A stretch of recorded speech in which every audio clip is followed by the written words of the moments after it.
والصلاة والسلام على أشرف الأنبياء والمرسلين وعلى آله وصحبه أجمعين.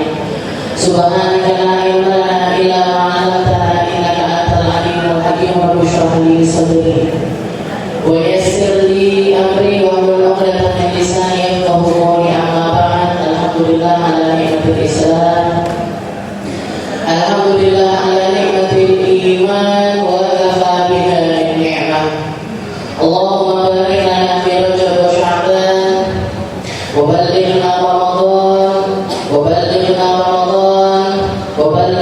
رمضان وأعنا على الصيام والقيام وقراءة القرآن وقنعنا باليسير من الماء.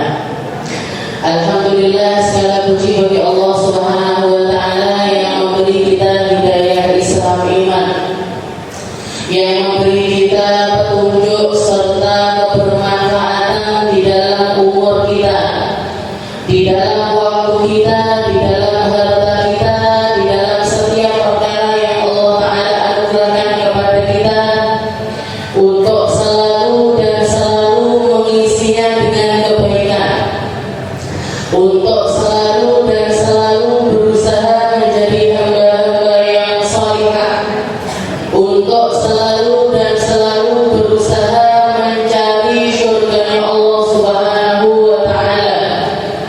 Ketika Nabi kita Nabi Muhammad sallallahu alaihi wasallam mengatakan, kullukum tadkhuluna al-jannata illa man aba. Faqala as-sahabah wa kaifa dhalika ya Rasulullah? Qala Nabi sallallahu alaihi wasallam, man ata'ani dakhala al-jannah wa man 'asani faqad aba. Dikatakan ketika Rasulullah sallallahu alaihi wasallam mengatakan di depan para sahabat, kullukum tadkhuluna al-jannah, setiap dari kalian akan masuk ke dalam surganya Allah Ta'ala, illa man aba, kecuali mereka-mereka yang menolak untuk masuk. Maka para sahabat bertanya, wa kaifa dzalika ya Rasul? Bagaimana bisa enggak mau masuk ya Rasul? Bagaimana bisa mereka menolak untuk berada di dalam surga ya Rasul? Apakah ada orang yang enggak mau untuk selamat ya Rasul? Maka Rasulullah sallallahu alaihi wasallam berkata, man ata'ani dakhala al-jannah wa man 'asani faqad aba. Katanya Nabi, orang yang taat kepada aku dia akan masuk ke dalam surga, sedangkan yang tidak taat kepadaku merekalah orang-orang yang menolak untuk masuk surga. Rasulullah sallallahu alaihi wasallam menjadikan ketaatan kepadanya menjadi ketaatan mutlak, menjadikan patuhnya kita kepada Nabi, ngikutinnya kita aturannya Nabi, belajarnya kita tentang perkara-perkara yang berkaitan dengan Nabi menjadi sebuah bentuk ketaatan seorang hamba kepada Allah Subhanahu wa Ta'ala. Orang yang serius nyari surganya Allah akan taat, yang enggak serius nyari surganya Allah akan mencari berbagai macam alasan untuk tidak taat kepada Allah. Disuruh sama Allah Ta'ala untuk salat, hamba yang taat enggak pakai babi putati itu langsung nggih Gusti. Ketika Allah Ta'ala memerintahkan hamba untuk berpuasa Ramadan, kutiba alaikumus shiyam kama kutiba alal ladzina min qablikum la'allakum tattaqun.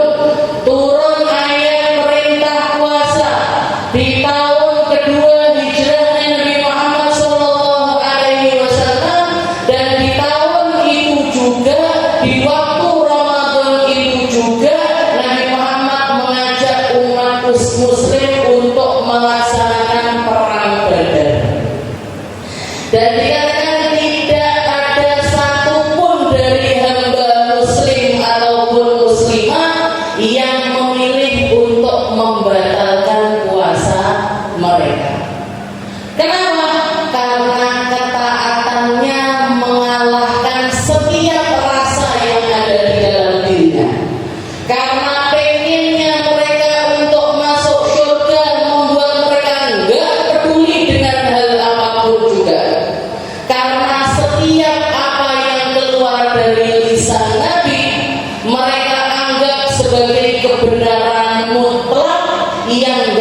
untuk ditawar-tawar. Seperti itulah keadaannya hamba-hamba yang taat sama Allah Ta'ala. Disuruh nutup aurat, nggak pakai babi buta itu. Atiku urung siap. Tak koleksi kudung sing akeh dhisik. Koleksiku kurang banyak ini. Jadi nggak pakai alasan apapun. Para perempuan Ansor ketika dapat kewajiban untuk menutup aurat, dikatakan malam hari turun ayatnya. Malam hari turun ayatnya. Jadi seperti itu. Perempuan Ansor begitu ayat hijab malam turun, pagi harinya dikatakan tidak ada satupun perempuan keluar dari rumahnya kecuali mereka sudah semacam gagak-gagak hitam, sudah semacam burung gagak hitam yang gak kelihatan mana bagian depannya, mana bagian belakangnya. Saking apanya? Saking tertutupnya mereka untuk menaati aturannya Allah Subhanahu wa Ta'ala. Dan Sayyidah Aisyah mengatakan ni'man nisaul Ansar, sebaik-baik perempuan adalah perempuan Ansar. Mereka adalah orang-orang yang tidak tertutupi dengan rasa malu mereka untuk mempelajari aturannya Allah Subhanahu wa Ta'ala.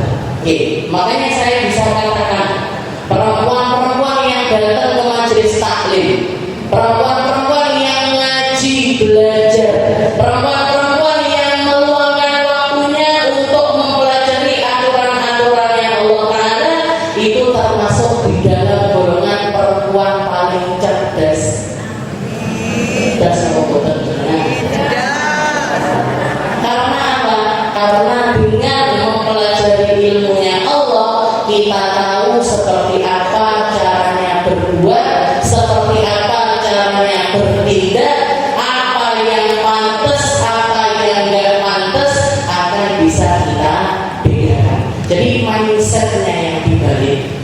Pemahaman yang didatangkan oleh Nabi Muhammad SAW yang dirubah bukan haliahnya manusia, bukan.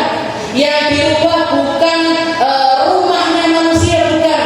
Yang dirubah bukan fisiknya manusia, bukan. Tapi yang dirubah sama Nabi Muhammad SAW adalah cara berpikir mereka.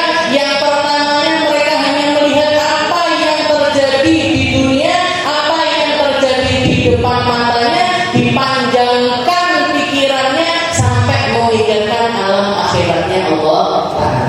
Makanya dikatakan Sayyidah Aisyah ketika beliau dapat rezeki bisa beli seekor kambing, setelah itu kambingnya disembelih, disedekahkan, dibagi-bagikan. Sayyidah Aisyah mulai di rumah biroknya yang diambil, yang disimpan karena tahu Nabi Muhammad ini paling suka dengan iganya kambing, disisakan iganya, yang lainnya semuanya disedekahkan sama Sayyidah Aisyah. Begitu Nabi Muhammad SAW datang, Sayyidah Aisyah mengatakan, Nabi Muhammad tanya sama Sayyidah Aisyah, wahai Aisyah, kemana kambingnya wahai Aisyah? Maka Sayyidah Aisyah mengatakan, dhahabat kullaha ya Rasul, sudah pergi semuanya ya Rasul, sudah habis semuanya ya Rasul, sudah saya bagikan semuanya ya Rasul, illa dhira, yang tersisa tinggal 3 aja, nanti mau saya masak buat jenengan. Maka Nabi Muhammad SAW langsung mengatakan, la ya Aisyah, wahai Aisyah, enggak seperti itu wahai Aisyah, bal baqiyat kullaha illa dhira, sudah menjadi sesuatu yang kekal semuanya wahai Aisyah, yang tersisa tinggal dhira. Enggak tahu jadi rezeki saya atau jadi rezeki orang lain. Kamu sudah menjadikan sesuatu yang sifatnya fana, sesuatu yang sifatnya akan hanya habis masuk ke dalam perut kita, menjadi sesuatu yang langgeng sampai akhiratnya Allah Ta'ala. Karena hakikatnya manusia itu, mereka mengatakan mali, ini hartaku, ini duitku, ini bajuku, ini sepatuku, ini makananku, mali, ini hartaku, ini hartaku.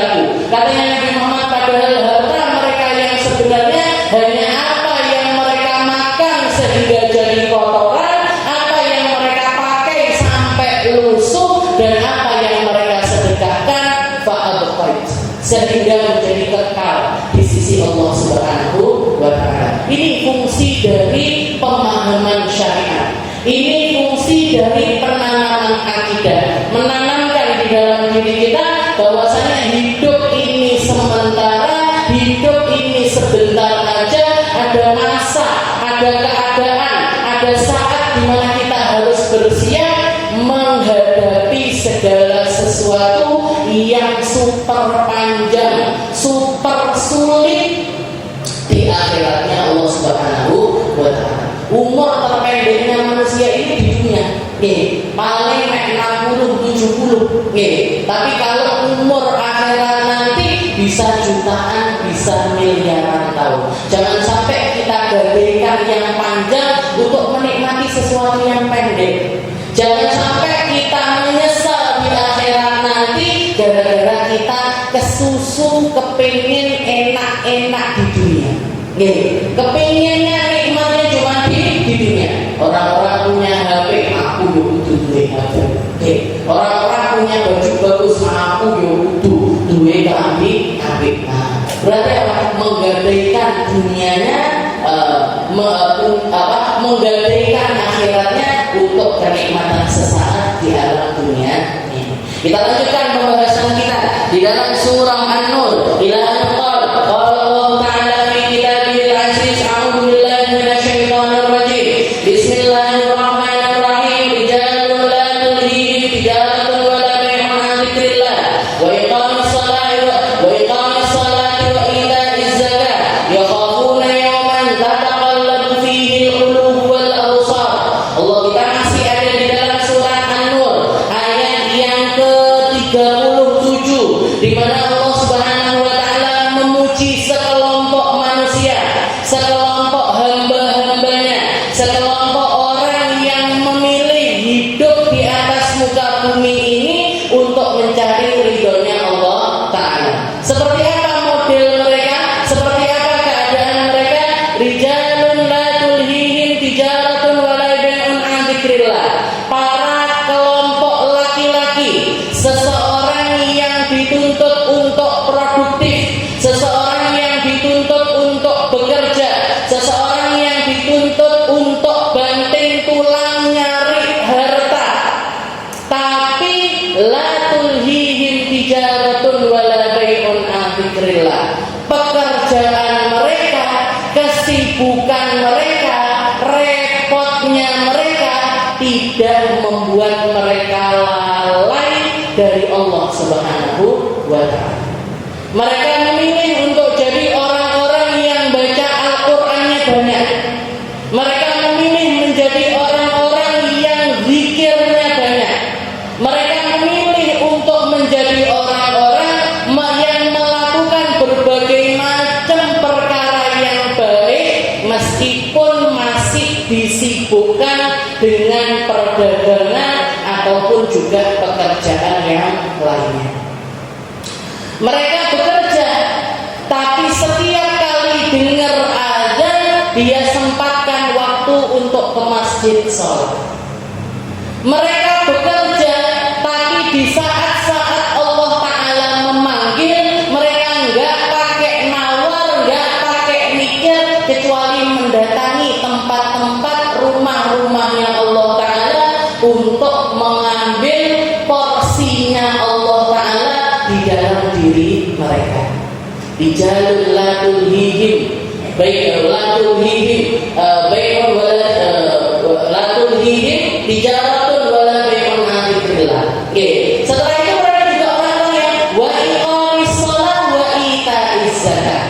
Perkara salat, perkara zakat menjadi prioritas utama kehidupan mereka. Urusannya sholat jadi prioritas utamanya.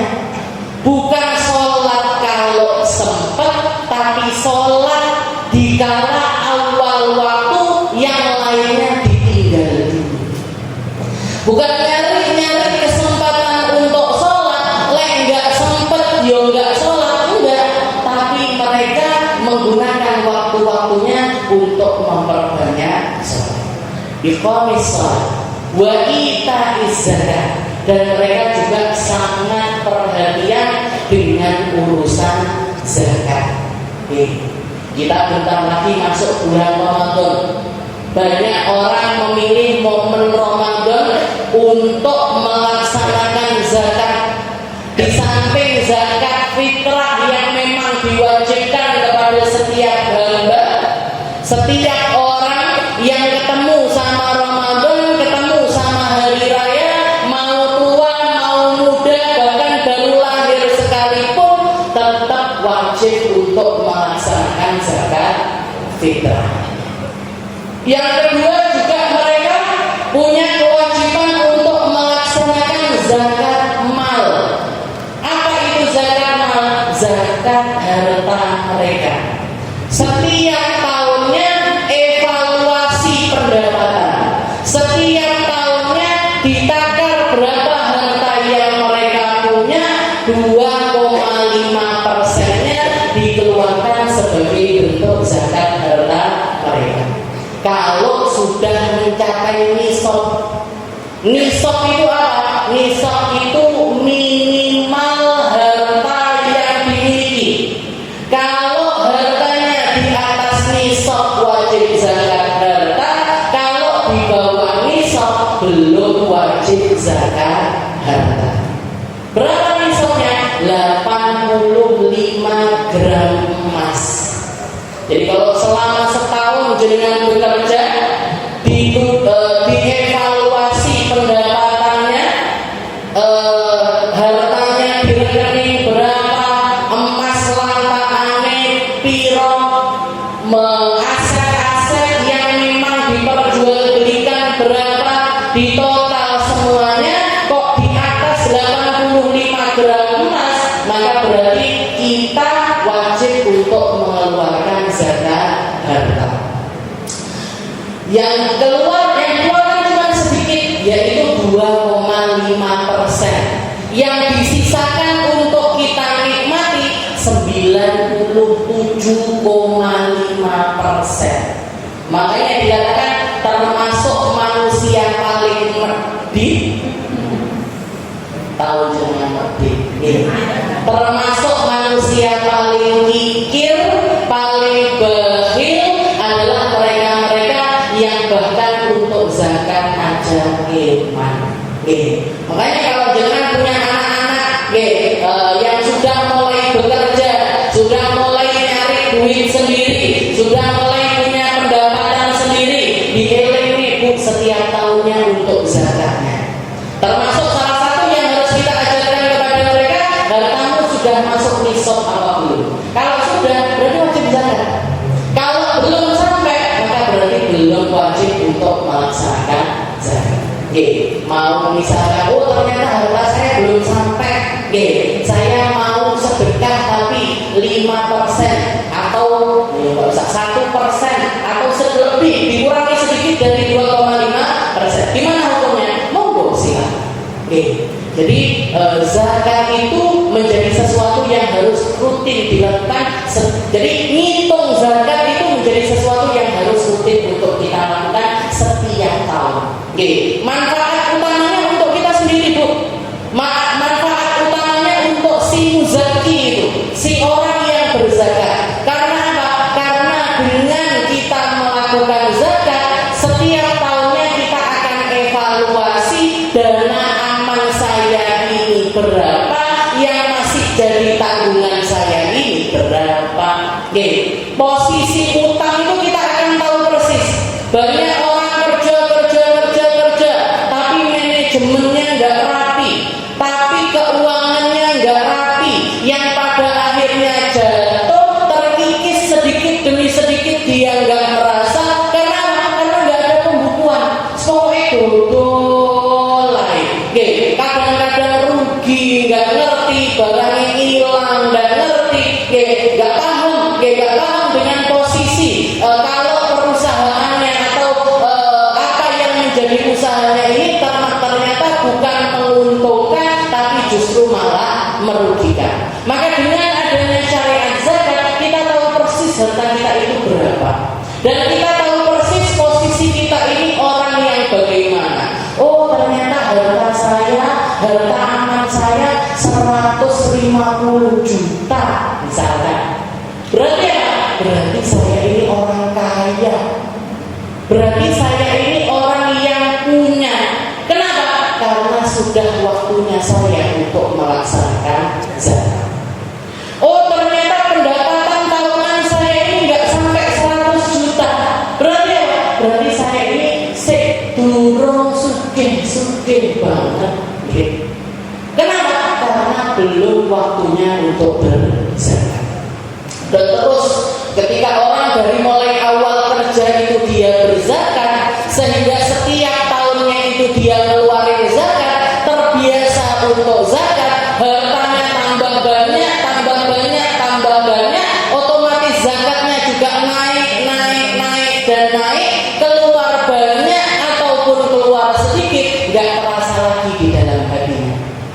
Tapi kalau orang kerja nggak pernah zakat, setiap tahunnya nggak pernah dihitung, ujung-ujung wis dadi wong sugih hartanya miliaran, dengar ngaji, dengar pengajian untuk kewajiban melaksanakan zakat, dihitung hartanya, ternyata yang harus dikeluarkan ini besar. Langsung misalkan tahu-tahu wajib keluar 250 juta. Ngeluh, pusing, padahal hartanya lebih banyak dibandingkan 250 juta ini tadi. Tapi dia nggak dapat kemampuan untuk mengeluarkan zakat. Karena apa? Karena tidak terbiasa berzakat. Jadi zakat itu harus dibiasakan. Bukan nunggu nanti, bukan nunggu sugih, tapi setiap tahunnya semua dari kita, semua dari jenengan punya kewajiban untuk mengevaluasi harta masing-masing. Jadi harta bersih dikurangi sama utang. Dikurangi sama utang. Kalau sisanya ini di atas nisab wajib zakat. Kalau di bawahnya nisab maka nggak wajib untuk berzakat. Hartanya 200 juta, tapi utangnya 100 juta. Berarti apa? Berarti nggak wajib zakat. Jadi seperti itu. Wa kita zakat. Jadi sedekah awal ketika kita mau belajar jadi ahli sedekah, yang pertama kali harus kita prioritaskan adalah zakatnya.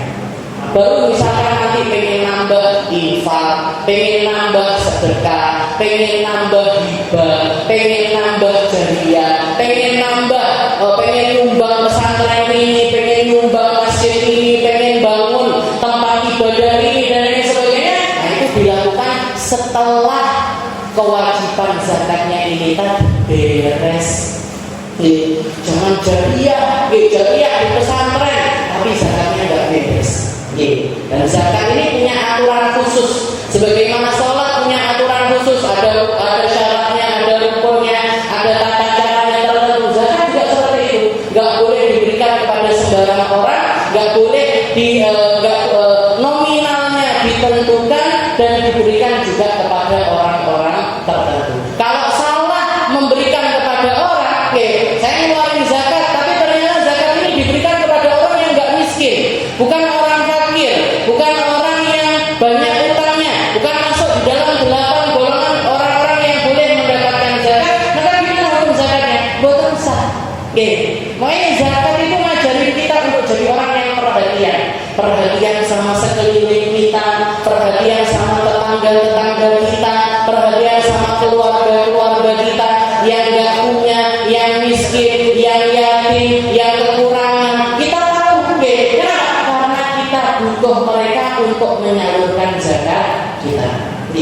Saya diwarisi sama abah saya diwarisi dari kakek saya. Itu zakat itu ada tulisannya, nama orang per orang.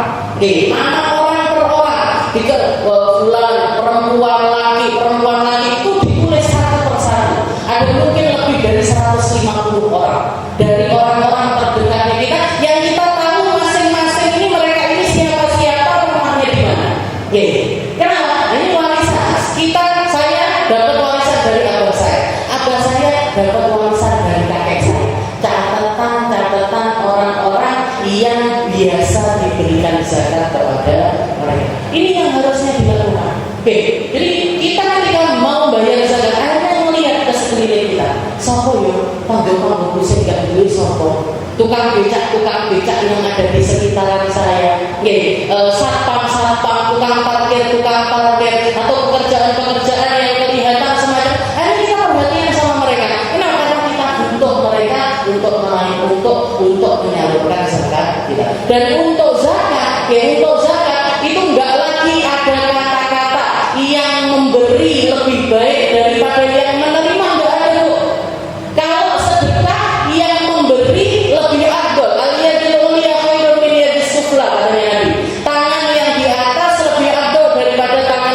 di bawah. Tapi untuk urusan zakat, yang ngasih sama yang nerima setara.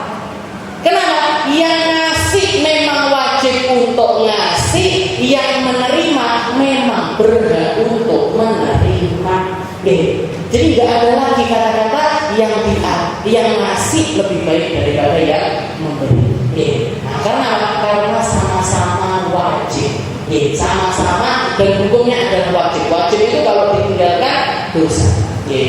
Wa iqamis shalah wa ita'iz zakat. Kenapa mereka memperhatikan tentang perkara ini tadi? Zikrullah, zikir sama Allah Ta'ala dimantapi. Orang salah satu cirinya hamba yang paling beruntung hidup di dunia adalah ketika dianugerahi sama Allah Ta'ala lisan yang gampang berzikir, lisan yang gampang untuk ingat Allah. Ketika salah seorang sahabat nanya sama Nabi, "Ya Rasul, kathura alayya syara'iul Islam." Ya Rasul, syariat Islam ini kan macam-macam banget. Ibadah ini kan bentuknya banyak sekali. Bahkan Rasulullah mengatakan al-iman, iman itu ada 70 macam cabangnya iman. Paling tingginya adalah kalimat la ilaha illallah. Zikir yang paling afdal adalah ketika kita mengucap la ilaha illallah. Katanya Nabi Muhammad, afdalu ma qultu ana wan nabiyina min qabli la ilaha illallah.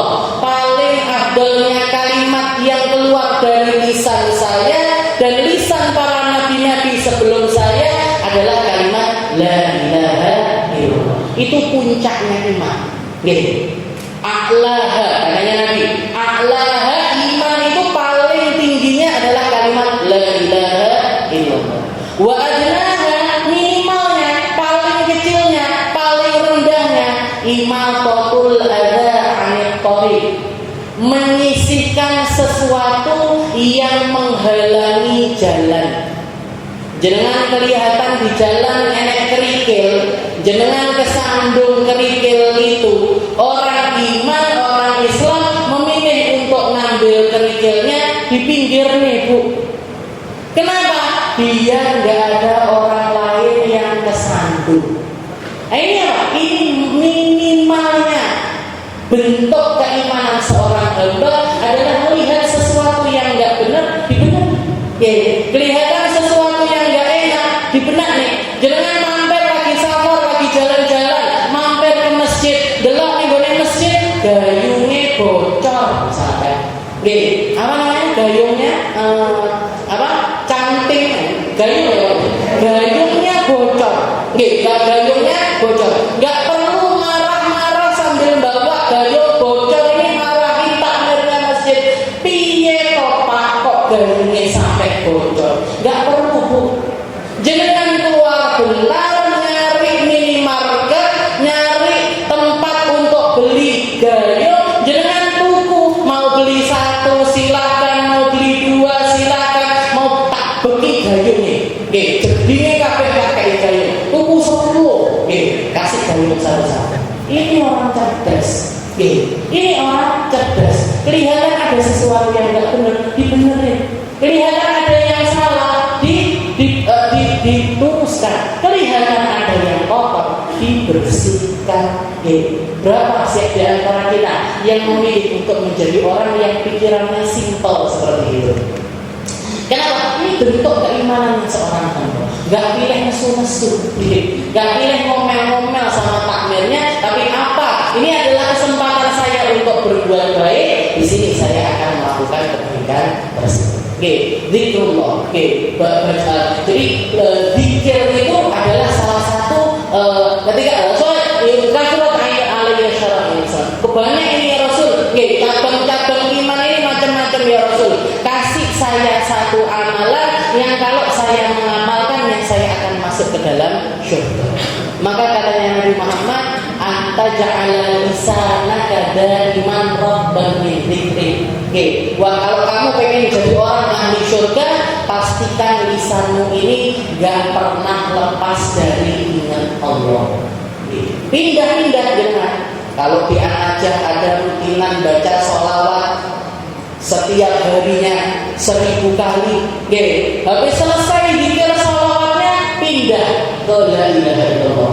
Dan la ilaha illallahnya sudah habis, pindah ke subhanallah. Subhanallahnya sudah habis, pindah ke alhamdulillah. Pindah ke Allahu akbar. Pindah ke ya Allah ya Allah. Pindah dari satu zikir ke zikir yang lainnya. Oke. Jadi anta ja'ala lisanaka rabban min dzikrillah. Zikir, salat sama zakat. Kenapa mereka memilih untuk menjadi orang-orang yang melaksanakan ibadah-ibadah tersebut? Katanya Allah Ta'ala, yakhafuna yawman tataqallabu fihi al-qulub wal absar. Karena mereka adalah orang-orang yang sangat-sangat takut dengan akhiratnya Allah. Yakhafuna yawman tataqallabu fihi al-qulub wal absar. Mereka adalah orang-orang yang paham makna hari akhirat, paham maknanya hari kiamat, paham makna pertemuan dengan Allah Subhanahu wa taala. Keyakinannya adalah keyakinan yang mantap sehingga mereka dengan keimanan mereka memilih untuk melakukan berbagai macam amalan tersebut. Orang beriman, orang yang percaya, orang yang hatinya ini tahu surga dan neraka itu adalah sebenar-benarnya keadaan di alam akhirat kita, gak akan tinggal diam, gak akan cuman dengerin aja, gak akan cuman ngaji. Oh enek sholat jenenge sholat duha, tapi udah duha. Oh ada sholat namanya sholat tahajud, pahalanya begini. Yo ora tahajudan. Oh qobliyah subuh itu katanya Nabi khairun minad dunya wa ma fiha, lebih baik daripada dunia dan seisinya. Tapi enek wong-wong sholat 2 rakaat sebelum subuh salat ora. Kirim salam titik ae. Jadi orang beramal, berzikir, sedekah, dia ngupload,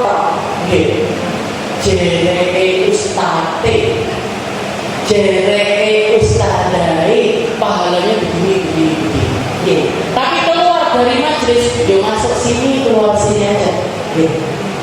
Kalau orang-orang beriman, para sahabatnya Nabi, orang-orang terdahulu, imannya itu berbuah amal. Imannya ini bisa dipetik. Imannya ini kelihatan nyata bentuknya. Imannya ini membuat dia menjadi manusia baru yang diridhoi sama Allah Ta'ala karena pikirannya lurus nyari surganya Allah. Dengar kita di setiap kali Isra Mi'raj, setiap kali kita ketemu sama bulan Rajab, diceritani peristiwa-peristiwa yang terjadi sama Nabi Muhammad SAW. Nabi Muhammad ketemu sama Nabi Allah Musa di langit yang kesekian, ketemu sama Nabi Allah Isa di langit yang kesekian, ketemu sama Nabi Allah Harun di langit yang kesekian, ketemu sama Nabi Allah Yahya, terus sampai di akhir langit yang ketujuh ketemu sama Nabi Allah Ibrahim, dan Nabi Allah Ibrahim mengirimkan salam kepada Nabi Muhammad SAW. Ya Muhammad, akri li ummatika minni assalam. Wahai Muhammad, sampaikan salamku kepada seluruh umatmu. Innal jannata thayyibatat turba adbatul ma wa anna gharasuha subhanallah walhamdulillah wa la ilaha illallah wallahu akbar. Nabi Ibrahim kirim salam sama kita semuanya, Bu. Katanya Nabi Ibrahim, surga itu adalah sebuah tempat yang tanahnya luar biasa indah. Minumannya sangat-sangat menyegarkan. Dan tumbuhan-tumbuhan di dalam surga itu tumbuh dari setiap kalimat yang diucapkan oleh seorang hamba ketika mereka membaca subhanallah wal billah wa la ilaha illallah wallahu akbar. Bertahun kurung ceritanya itu. Setiap tahun kita dengarkan kisah tersebut, tapi mau bertasbih sambil baca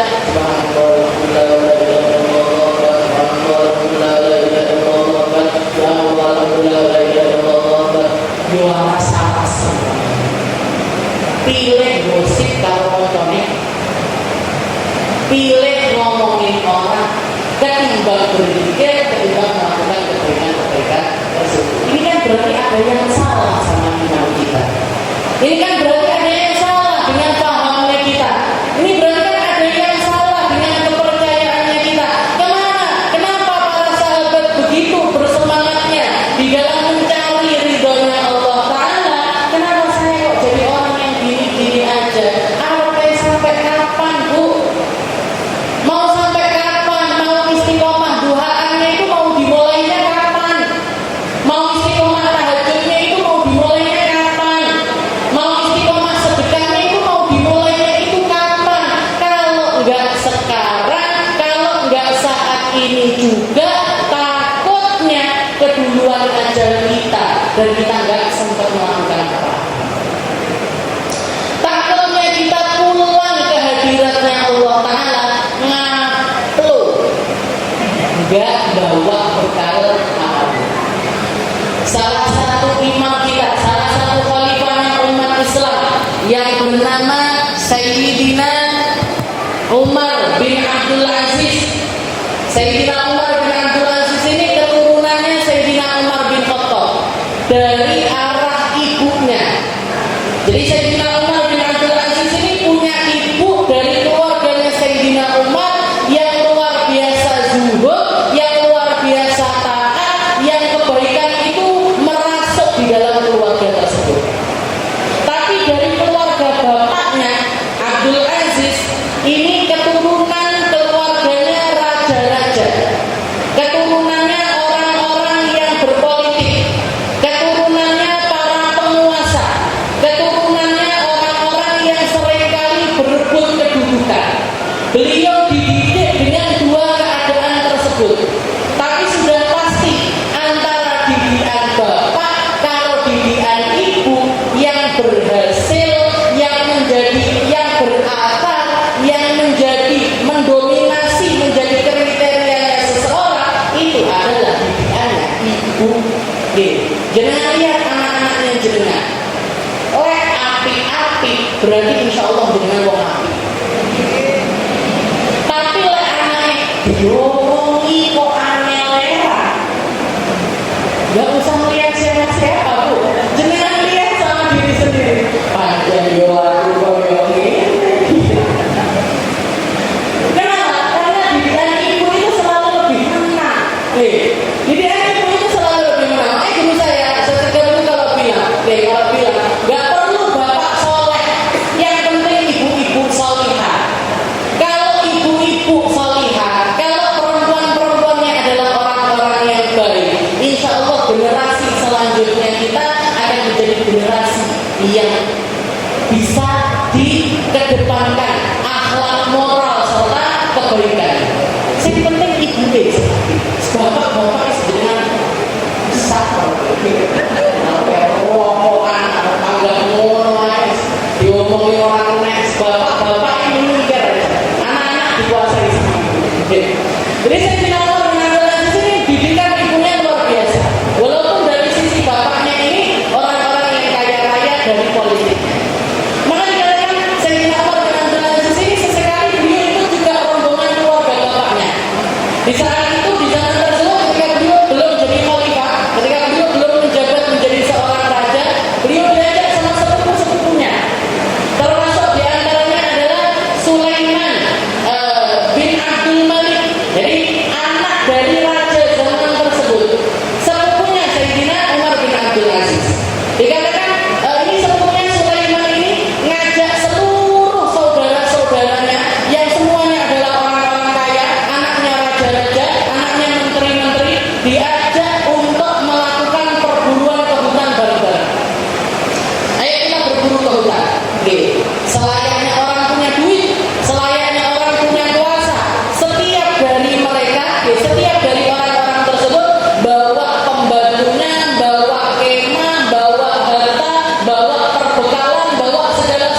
buta.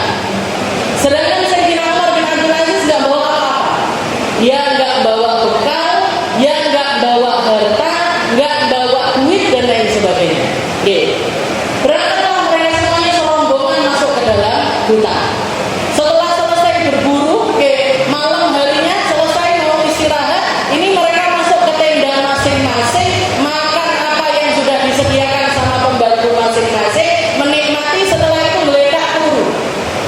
Maka dikatakan ketika semuanya istirahat, termasuk Sulaiman bin Abdul Malik ini tadi, sepupunya Sayyidina Umar bin Abdul Aziz, ketika sudah mau geletak di tempat tidurnya, baru keingat, oh iya, saya ini kan berangkat nggak sendirian. Saya ini ngajak sepupu saya Umar bin Abdul Aziz, dan saya tahu dia berangkat nggak bawa bekal apa-apa. Saya tahu dia berangkat nggak bawa bekal apa-apa. Maka Sulaiman ini tadi nyuruh semua orang untuk nyari, dicari Umar bin Abdul Aziz. Dicari, akhirnya ketemu. Dikatakan Sayyidina Umar bin Abdul Aziz lagi duduk di bawah pohon sambil nangis gak berhenti. Ditanya sama Sulaiman, "Ma bika ya Umar? Apa yang terjadi kepadamu wahai Umar?" Katanya Umar bin Abdul Aziz, "Wahai Sulaiman, ini hari kita masih di dunia. Ini hari aku dapat peringatan yang nyata. Ini hari aku dapat pelajaran yang luar biasa. Apa itu? Man lam yu'idu syai'an lam yajid syai'an." Orang yang gak mempersiapkan apa-apa gak akan mendapatkan apa-apa. Orang-orang bersiap-siap, bawa kemah, bawa bantal, bawa guling, bawa pembantu, bawa masakan. Mereka akhirnya apa? Di malam hari mereka punya tempat istirahat dengan segala macam makanan yang mereka punya. Saya berangkat gak bawa apa-apa, maka saya pun tidak menemukan apa-apa di tempat ini. Ini baru di dunia dulu. Kita kalau gak siap-siap melakukan sesuatu, gak akan ada yang menyiapkan untuk diri kita. Apalagi di akhirat nanti. Lek jenengan gak siap-siap dengan sholat, gak ada yang nanggung sholatnya jenengan. Kalau kita nggak menyiapkan sedekah kita, nggak ada yang mau sedekah untuk kita nanti di akhirat. Kalau kita nggak berbekal zikir, nggak berbekal hati yang baik, nggak berbekal amalan-amalan yang baik, nggak akan ada yang memberikan kebaikan-kebaikan mereka untuk kita. Nafsi, semua dengan amalnya masing-masing. Wala taziru waziratan wizra ukhra. Katanya Allah Ta'ala, gak ada satupun orang di akhirat nanti yang nanggung dosanya orang lain. Per orang nanggung dosanya masing-masing. Per orang nanggung kesalahannya masing-masing. Kebaikan dia nanggung kebaikannya, keburukan dia juga akan menanggung keburukannya. Dan di hari itu, semua kebaikan ditampakkan sama Allah Ta'ala, semua keburukan juga ditampakkan sama Allah Ta'ala. Ya, khafuna yawman tataqallabu fihi al-qulub wal absar. Liyajziyahumullahu ahsana ma 'amilu wa yaziduhum min fadlihi. Wallahu yarzuqu man yasha' bighairi hisab. Dan di akhir juga selain rasa takut yang membuat mereka beramal, juga karena saking pengennya mereka untuk mendapatkan surganya Allah Subhanahu wa Ta'ala. Nabi Allah Musa pernah nanya sama Allah Ta'ala, "Ya Allah, paling sedikitnya orang di dalam surga itu mendapatkan kenikmatan semacam apa ya Allah?" Jadi manusia yang terakhir masuk surga, yang paling bawa amal paling sedikit, yang bawa kebaikan paling sedikit, nanti itu mereka itu dapat apa di surgamu ya Allah? Ini pertanyaannya Nabi Musa kepada Allah Subhanahu wa Ta'ala. Maka Allah Subhanahu wa Ta'ala mengatakan, menceritakan kepada Nabi Allah Musa, "Wahai Musa, nanti ada seorang laki-laki yang keluar dari surga, yang keluar dari neraka terakhir kali. Di saat semua yang ada di surga sudah menempati tempat masing-masing, yang ada di neraka juga sudah merasakan azab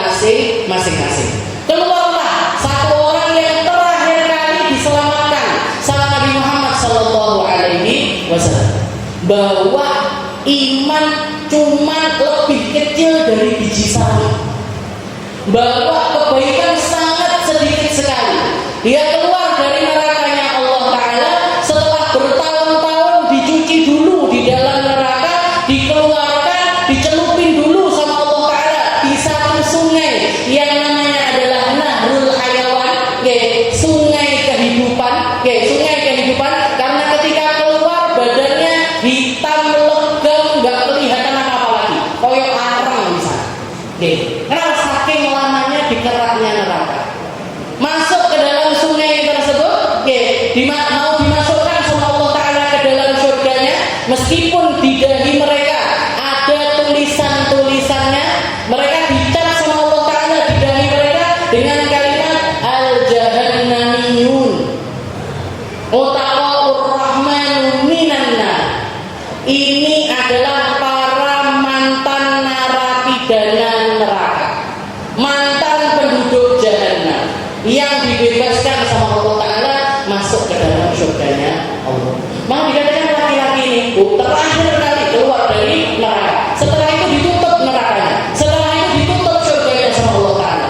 Dan dikatakan laki-laki tersebut masuk ke dalam surga dalam keadaan malu luar biasa, menunduk luar biasa, dan melihat semua tempat di dalam surga ini sudah ditempati manusia. Sehingga dia nanya sama Allah Ta'ala, ya Allah, panggilnya pulau pundi, saya ditaruh di mana ya Allah? Ini saya masih punya bagian dari surga apa enggak ya Allah? Maka dikatakan Allah Subhanahu wa Ta'ala mengatakan kepada laki-laki tersebut, wahai hambaku, ya abdi. Dikatakan ketika Rasulullah menceritakan cerita ini dan sampai di kalimat ya abdi, Allah Ta'ala masih ngomong sama laki-laki tersebut dengan kata-kata wahai hambaku. Itu Nabi Muhammad ketawa sampai gigi seringnya kelihatan. Dan yang menceritakan hadis ini diriwayatkan oleh Abdullah bin Mas'ud. Abdullah bin Mas'ud ketika menceritakannya juga ketawa sampai gigi seringnya itu kelihatan. Ketika ditanya para orang-orang yang dengerin, Abdullah bin Mas'ud nanya, wahai Abdullah bin Mas'ud, bima tadhak? Kamu ini ketawa karena apa? Karena katanya Abdullah bin Mas'ud, aku ketawa karena melihat Nabi Muhammad ketawa. Dan aku nanya seperti pertanyaan yang kamu utarakan, wahai Rasul, kenapa kok jenengan ini ketawa ya Rasul? Katanya Rasulullah, saya ridho, saya puas dengan cara Allah Ta'ala memperlakukan seorang hamba.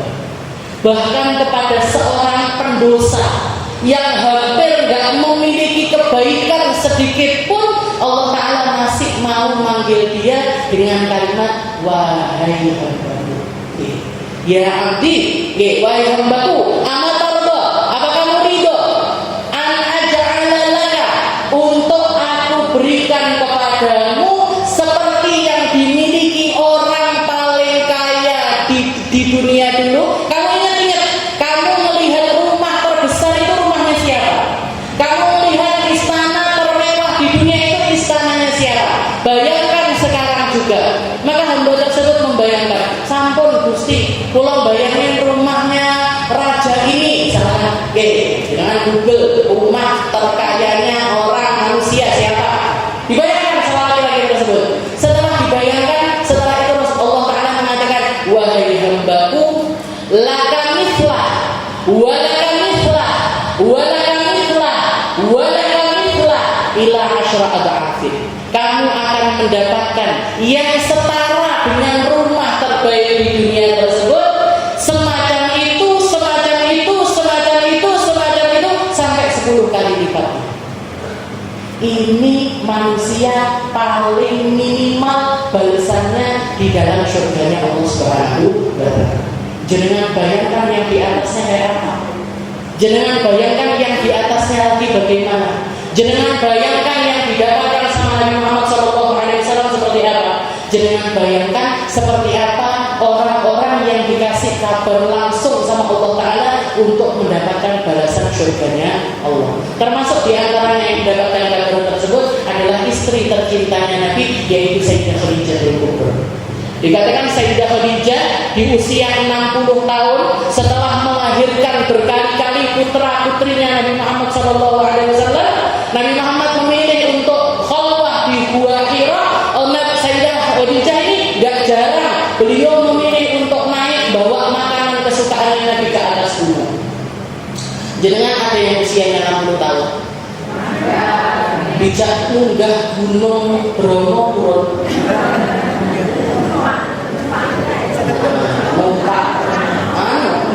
ini jalan di bukit yang bukan gampang untuk didaki. Dan kalau ke Mekah jangan lihat Gua Hira kayak apa. Terjalnya seperti apa, batunya bagaimana. Ini Sayyidah Khadijah dengan usia yang sepuh bawa makanan untuk Nabi Muhammad SAW dengan penuh rasa ridho, dengan penuh rasa gembira. Maka dikatakan ketika Nabi Muhammad di Gua Hira, Nabi Muhammad di atas Gua Hira, Sayyidah Khadijah masih perjalanan mau naik ke atas. Malaikat Jibril mengatakan kepada Nabi Muhammad SAW, ya Muhammad, wahai Muhammad, sebentar lagi istrimu mau datang. Sebentar lagi Khadijah akan datang. Sebentar lagi istri tercintamu akan datang bawa makanan untuk kamu wahai Muhammad. Wa qulilahu ya Muhammad, sampaikan kepada dia nanti kalau sudah nyampe, sampaikan kepada dia wahai Muhammad, innallaha yuqri laha wa minni assalam. Ucapkan kepada Khadijah dia dapat salam dari Allah Ta'ala dan juga dari saya. Sayyidah Khadijah dikirimi salam. Yang ngirimi salam Allah sama malaikat Jibril. Awak itu pol-polan dikirimi salam sinten. Kok PK saja. Jadi ini dikirimi salam sama Allah Ta'ala dan juga malaikat Jibril.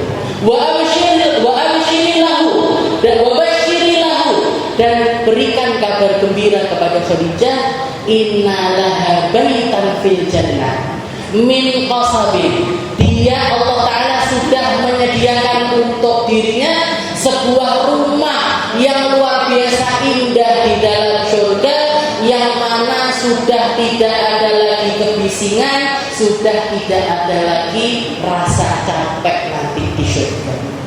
Jangan bayangkan surga yang Sayyidah Khadijah kayak apa. Kalau orang terakhir ini dapat balasan semacam itu dari Allah. Dikatakan di sini liyajziyahumullahu ahsana ma amil. Orang melakukan kebaikan-kebaikan tujuannya untuk apa? Selain karena rasa takutnya mereka, tapi juga ada juga rasa di dalam dirinya ngarep pahala dari Allah Ta'ala. Liyajziyahumullah, agar Allah Ta'ala membalas apa yang mereka lakukan, ahsan ma amilu, kebaikan terbaiknya mereka. Makanya kalau mau melakukan kebaikan itu jangan pol nih. Kalau mau jadi orang baik itu jadi orang apik sing dur pisan. Sabar itu ada batasnya. Enggak ada batasnya. Enggak ada batas. Orang sabar aja. Lek jenengan enggak sabar itu ada batasnya. Berarti enggak sabar.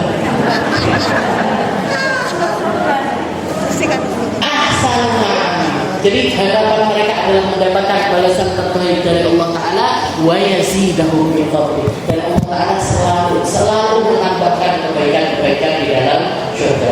Allah yang sempurna yasha bighairi hisab. Dan Allah Ta'ala kalau mau ngasih rezeki manusia, entah itu di dunia, entah itu di surga, Allah Ta'ala memberikannya bighairi hisab, tanpa hitung-hitungan. Ini Allah Ta'ala memberikannya tanpa hitung. Mungkin-mungkin Allah Ta'ala memberikan kita surga, memberikan kita rumah di dalam surga, memberikan kita tempat terbaik di dalam surga, bersama dengan Nabi Muhammad SAW, bersama dengan Sayyidah Khadijah Kubra, bersama dengan Sayyidah Fatimah Az-Zahra, bersama dengan para perempuan-perempuan salihah lainnya. Semua rasa capek kita tinggalkan, semua rasa lelah kita tinggalkan, semua hal-hal yang gak enak kita tinggalkan di dunia, masuk ke alam akhirat kita dalam keadaan Allah Ta'ala ridho kepada kita dan kita ridho kepada Allah Ta'ala. Dan ibu kita, orang tua kita, cucu kita, anak-anak kita, semua orang yang kita sayangi dijaga sama Allah Ta'ala dari setiap keburukan, dijaga sama Allah Ta'ala dari setiap musibah, dijaga sama Allah Ta'ala dari segala bentuk penyelewengan di dalam akidah mereka. Ala hadhihi dunya wa ala kulli niyatin salihah ila hadratin Nabi Muhammad sallallahu